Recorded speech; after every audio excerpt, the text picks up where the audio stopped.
Hello student, कैसे हैं आप। नेक्सस एजुकेशन पॉइंट में आपका स्वागत है। हम हाजिर एक नई वीडियो के साथ। आज हम बात करेंगे एमएडी 2 सतत विकास मुद्दे और चुनौतियाँ, इग्नू यूनिवर्सिटी। टॉपिक है सतत विकास में सहकारिता संस्थाओं की क्या भूमिका है। तो बच्चों, सतत विकास के संबंध में जो सहकारिता संस्था है उनकी क्या भूमिका रही है और उनकी क्या कार्यप्रणाली है, आपके एग्ज़ाम में बहुत ही बार रिपीट होता है। चलिए देखते हैं सतत विकास में सहकारिता की क्या भूमिका है। प्रत्येक विकासशील देश की भांति भारत भी स्वतंत्रता प्राप्ति के पश्चात से ही उन सभी समस्याओं और परिस्थितियों का सामना कर रहा है जिनसे अन्य देश चिंतित व पीड़ित रहे हैं।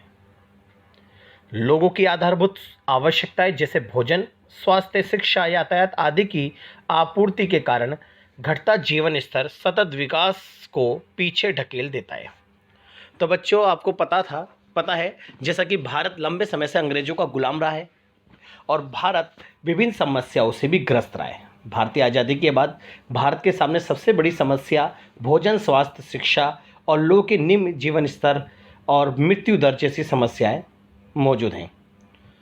और भारत भी उन सभी समस्याओं से ग्रस्त है जिस समस्याओं से पूरा विश्व के देश ग्रस्त हैं। ऐसे में औद्योगिकरण की नीतियों के कारण प्राकृतिक संसाधनों के दोहन ने अर्थव्यवस्थाओं को और भी निर्धन बना दिया है। ऐसी स्थिति में बहुत से स्थानीय समुदाय सामूहिक रूप से आगे बढ़े तथा सतत जीवन की खोज के लिए सहकारी समितियां बनाई गई। सभी देशों ने कोशिश ये करी कि जो हमारे देश में जो समस्या है और सतत जीवन को खोजने के लिए बहुत सारी समितियां इन क्षेत्रों में कार्यरत हैं और ये समितियां लोगों के जीवन स्तर को उठाने के लिए और हमारे पर्यावरण और जो संसाधन हैं उनके दोहन को रोकने के लिए कार्यरत हैं। सतत विकास में सहकारिता की महत्वपूर्ण भूमिका होती है।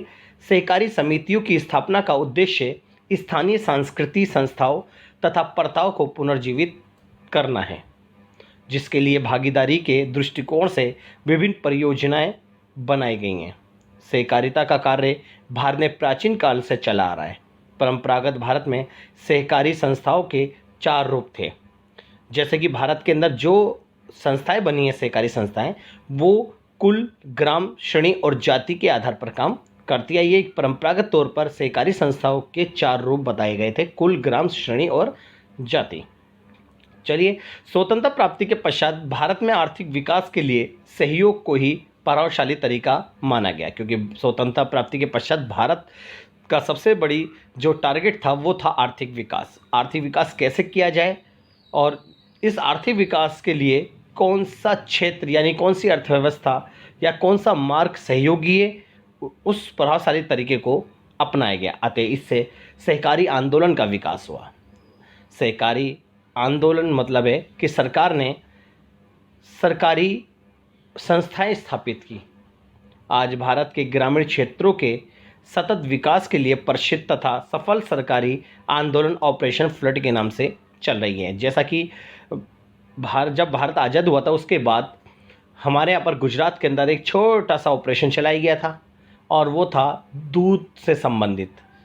जब लोगों की दूध की मांगों को पूरा नहीं किया जा रहा था और बहुत सारे पशुओं की तरफ बिल्कुल ध्यान नहीं गया, तो श्वेत क्रांति यानी ऑपरेशन फ्लड चलाया गया था, जिसके अंदर सरकार ने अब पशुओं की तरफ ध्यान देना शुरू किया। और आज ये जो श्वेत क्रांति के बाद जो दूध के क्षेत्र में एक सहकारी समिति संस्था जो स्थापित हुई, आज बड़े लेवल पर अमूल के नाम से जानी जाती है, जिसको अमूल तथा राष्ट्रीय डेयरी विकास बोर्ड जैसी सहकारी समितियों द्वारा आयोजित किया गया।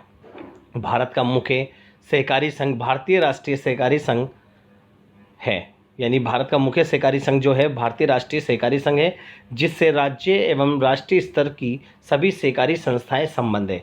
भारत में लगभग 4 लाख समितियां, 20 राष्ट्रीय एवं 260 राज्य स्तर के संगठन तथा संघ हैं।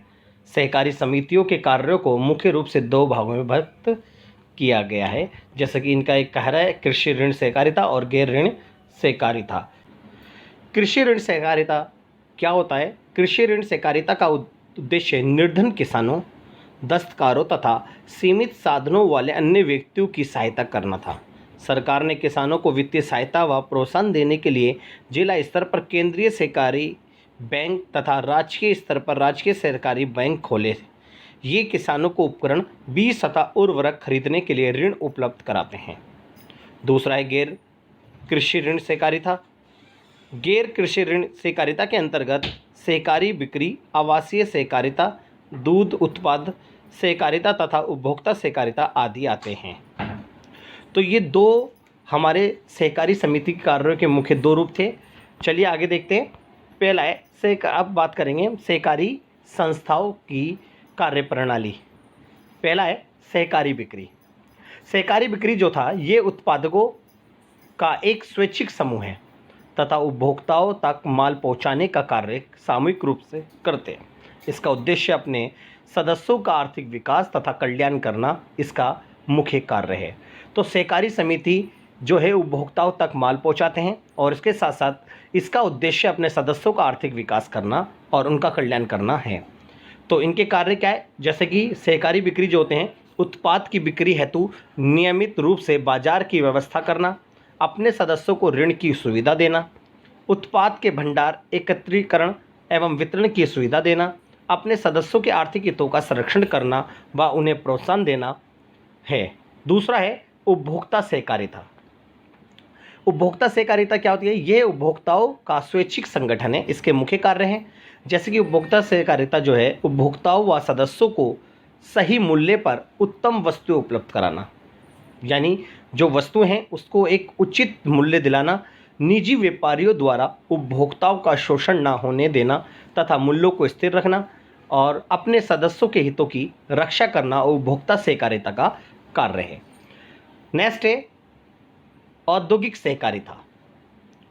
औद्योगिक सहकारिता का उद्देश्य लघु एवं कुटीर उद्योगों को प्रोत्साहन देना। जैसे कि छोटे छोटे कारखाने, लघु कुटीर उद्योग होते हैं ना, उनको प्रोत्साहन देना औद्योगिक सहकारिता का कार्य है। औद्योगिक सहकारिता का निर्माण लघु उद्योगपतियों, दस्तकारों, शिल्पकारों, दक्ष श्रमिकों, औद्योगिक श्रमिकों ने मिलकर किया। यानी इसके अंदर छोटे छोटे जो उद्योगपति हैं और छोटे छोटे जो शिल्पकार हैं, कुम्हार हैं और छोटे छोटे उद्योग चलाने वाले जो व्यक्ति हैं, उनके द्वारा ये समूह बनाया गया, यानी एक सहकारी समिति बनाई गई। और इन समिति का कार्य है जैसे कि सदस्यों के उत्पादन हेतु कच्चा माल, उपकरण, मशीनें तथा प्राथमिक प्रौद्योगिक प्रशिक्षण उपलब्ध कराना, उत्पादों की बिक्री का प्रबंध करना, सदस्यों को ऋण सुविधा उपलब्ध कराना औद्योगिक सहकारिता का कार्य है। नेक्स्ट है दूध सहकारिता।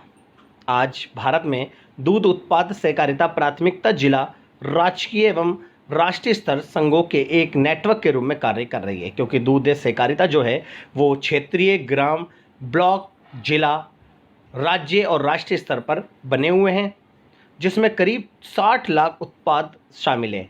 इनके जो दूध सहकारिता के जो कार्य हैं वो हैं जैसे कि ग्रामीण दूध उत्पादकों हेतु उत्तम प्रौद्योगिकी की व्यवस्था करना है, यानी दूध उत्पादकों को नई नई टेक्नोलॉजी दिलाना, देश के दूर दराज क्षेत्रों में बिक्री और वितरण व्यवस्था करना, नीति निर्माताओं, कृषकों, व्यवसायिकों तथा तकनीकी रूप से प्रशिक्षित व्यक्तियों को का एक नेटवर्क तैयार करना, ये हमारा दूध सहकारिता का कार्य है। अब नेक्स्ट है आवासीय सहकारिता। ये हमारी सहकारी संस्थाओं की 5वीं संस्था है आवासीय सहकारिता। भारत में लगभग 60,000 आवासीय समितियां हैं जिनका कार्य उपभोक्ताओं को उचित मूल्य पर आवासीय सुविधा उपलब्ध कराना है, यानी आवास। तो ये हमारे जो है ये 5 है, इनका काम आवास से संबंधित काम करना है। तो ये हमारी सहकारिता समिति संस्थाओं के भूमिका और कार्य थे। इसे आप बहुत अच्छे से कर लीजिएगा। अगर आपको हमारी वीडियो अच्छी लगी है तो हमारे चैनल को सब्सक्राइब करें, लाइक, कमेंट, शेयर करना ना भूलें।